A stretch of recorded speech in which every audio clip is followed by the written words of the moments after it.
नमस्कार दोस्तों, मैं आशीष पुनिया आपका स्वागत करता हूं अपने चैनल में। आज की वीडियो में हम डिस्कस करेंगे what are the negative sides और negative impact of kundalini awakening. ओम मानी पद में हम, ओम मानी पद में हम, ओम मानी पद में हम, ओम मानी पद में हम, ओम मानी पद में हम, ओम मानी पद में हम, ओम मानी पद में हम, ओम मानी पद में। ये क्यों होता है, कैसे होता है, इसमें क्या क्या सिम्टम्स होते हैं इसके, और इन नेगेटिव इम्पैक्ट्स को हम कैसे चेंज कर सकते हैं और पॉजिटिव में कन्वर्ट कर सकते हैं, उसके लिए हमें क्या करना चाहिए, इन सब चीज़ों पे इस वीडियो में हम बात करेंगे। रिसेंटली मेरे पास एक कॉल आया जिसके अंदर यही सेम केस था और वो बहुत घबराई हुई थी, बहुत डरी हुई थी। खुद पे से उसका विश्वास उठ चुका था, इवन उसके पेरेंट्स पे से भी उसका विश्वास उठ चुका था। She was behaving like a crazy girl और वो अजीब अजीब सी हरकतें करने लगी। मैंने उनके फादर के साथ भी बात की तो उन्होंने बताया कि ये कल से बड़ी अजीब हरकतें कर रही है, इधर उधर भाग रही है, चीख रही है। तो हम इसको हॉस्पिटल लेके गए, साइकेट्रिस्ट को दिखाया, उन्होंने मेडिसिन दी है एंड ही सेड कि within 1 week she will be all right. तो इस टॉपिक पे मुझे बहुत पहले बात करनी चाहिए थी क्योंकि मेरे पास ऐसे कॉल्स बहुत आए हैं, but I ignored that thing. I am really sorry for that. मुझे इस टॉपिक पे इसलिए भी बोलना चाहिए क्योंकि एक टाइम पे मेरी लाइफ में एक फेज़ ये भी आया था, मैं इसी सेम दौर से गुजरा था। तो मैं आपको बहुत अच्छे तरीके से समझा सकता हूँ कि ये क्यों होता है और क्या पर्पज़ है इसका। तो बेसिकली जहाँ तक मेरी अंडरस्टैंडिंग है, मुझे ये समझ में आया कि जब अवेकनिंग होती है और बहुत ज़्यादा एनर्जी हमारे अंदर ओपन हो जाती है, वो सेंटर्स ओपन हो जाते हैं जो ब्लॉक थे, तो और हमने ये सेंटर्स, ये एनर्जी को अवेकन किया है without the help of guru, without the help of proper guidance और without the help of a proper structured way of yoga. जैसे योग के 8 चरण हैं, उसमें 7वें चरण पे ध्यान आता है, तो उससे पहले 7 स्टेप्स होते हैं, 8वां समाधि होता है।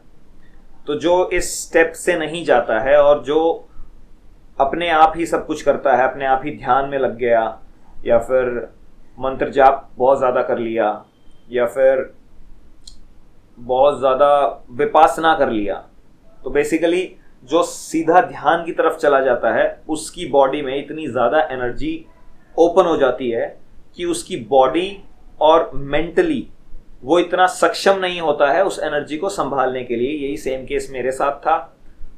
मैंने भी क्रेजी हरकतें करी हैं और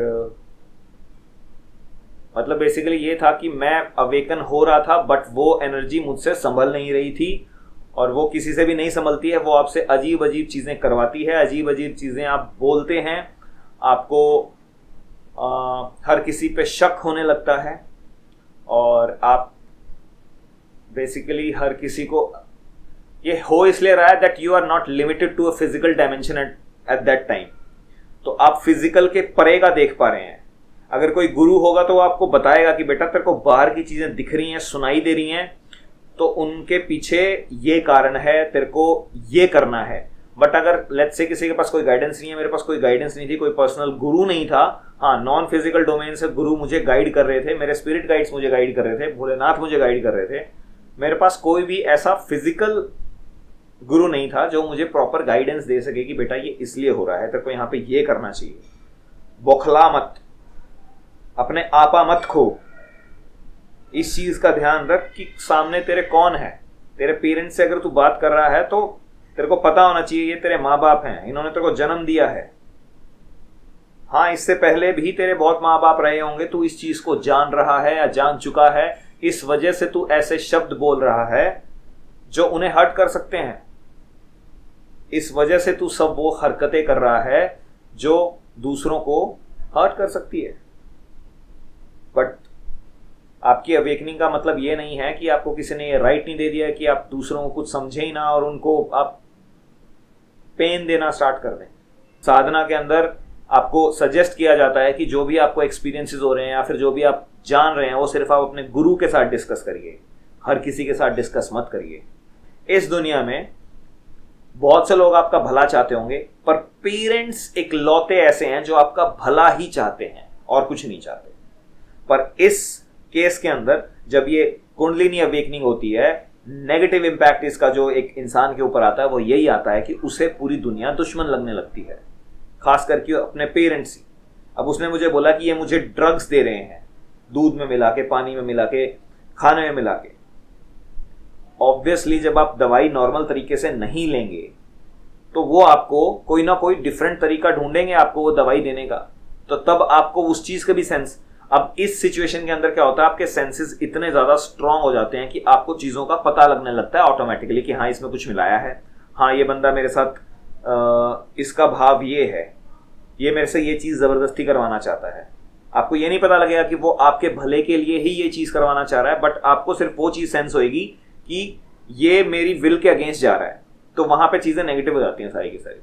आपका जो पॉजिटिव होना चाहिए था वो नेगेटिव में कन्वर्ट हो रहा है। बेसिकली अवेकनिंग होने के बाद आपको शांति मिलनी चाहिए। आप एक शांत स्वभाव के इंसान अगर नहीं बन रहे हैं, that means you are in the wrong direction.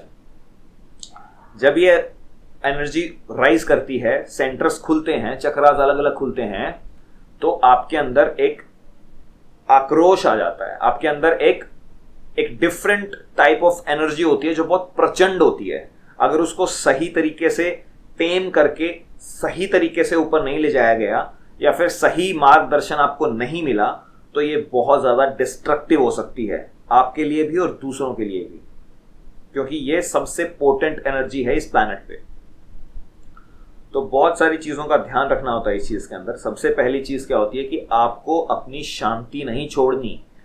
If you are not calm and serene, that means you are going in the wrong direction. Basically बात यह है कि अगर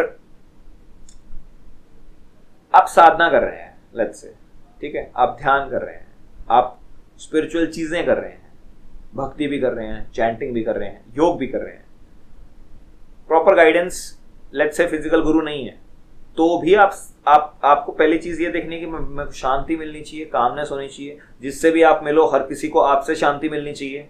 अगर हर कोई मिलके आपके बारे में बहुत ज्यादा नेगेटिव धारणा बना रहा है कि ये तो ठीक नहीं है यार, इसका तो दिमाग हिल गया, ये है वो है, that means there is something wrong in you, right. तो external is a reflection of internal world. अगर एक्सटर्नल वर्ल्ड में चीजें आपके हिसाब से नहीं हो रही हैं, that means you are doing something wrong internally. तो जैसे कंप्यूटर के अंदर कोई एप्लीकेशन है, वो ठीक से नहीं चल रही है, तो हम उसके कंट्रोल पैनल में जाके उसके अंदर कुछ चेंजेस करते हैं सेटिंग्स के अंदर, जिससे कि वो फिर बाहर बढ़िया से रिफ्लेक्ट करता है। Same thing is applicable on us. अगर एक्सटर्नल वर्ल्ड में कुछ ठीक नहीं चल रहा है, तो वी नीड टू गो और इंटरनल वर्ल्ड में जाके हमें कुछ चेंजेस करने पड़ेंगे।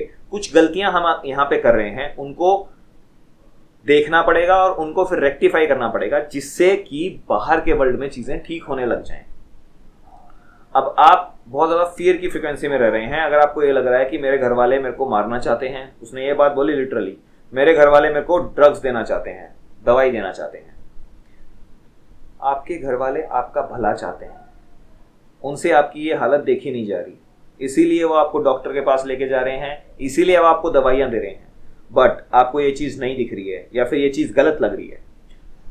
तो यहां पे सिचुएशन ये है that you are detached from your soul. आप अपनी आत्मा से दूर हो चुके हैं। अगर आत्मा के साथ होते तो आपको किसी भी चीज का डर नहीं होता, आप निर्भय होते। अगर यहाँ पे आपको डर है, ये डर है कि मुझे कहीं मार ना दे, यहाँ पे ये डर है कि मुझे कोई कुछ खाने में मिला के दे ना दे। If you are living in fear, you are living in fear, that means कि आपको डर है। जब आप आत्मा से जुड़ जाएंगे, अपने आप से जुड़ जाएंगे, तो आपको डर नहीं होगा किसी भी चीज का। आपको ये चीज अंडरस्टैंड करनी पड़ेगी that we are living in this world. परमात्मा की गोद में है हम इस टाइम पे। जैसे एक माँ के पेट में एक बच्चा होता है, वो अपने क्रिएटर को नहीं देख पाता है, अपनी माँ के चेहरे को नहीं देख पाता है, बट दैट डजंट मीन कि माँ है नहीं। माँ है ना, उसे नर्चर कर रही है, माँ उसे खिला रही है, माँ उसे पाल रही है, 9 महीने तक उसको वो सब प्रोवाइड कर रही है जो उसे सरवाइव करने के लिए जरूरी है। लेकिन बच्चे को माँ नहीं दिख रही है। Same is applicable on us here in this reality. परमात्मा हर समय हमारे साथ खेल रहा है, हर समय इंटरेक्ट कर रहा है, बात कर रहा है। चीजें वही उसी की लीला है जिसकी वजह से यह सब कुछ हो रहा है, पर हमें वो दिख नहीं रहा है, या हमने अपने ऊपर एक ऐसी चादर ओढ़ ली है जिससे हम उसको क्लियरली देख नहीं पा रहे हैं। जब ये चादर हट जाएगी वो हमें हर जगह दिखेगा। हमें इस स्टेज पे पहुंचना है। वीडियो आपको पसंद आई है तो इसे लाइक करें, शेयर करें, चैनल को सब्सक्राइब करें और बेल आइकन दबाना मत भूलें। धन्यवाद।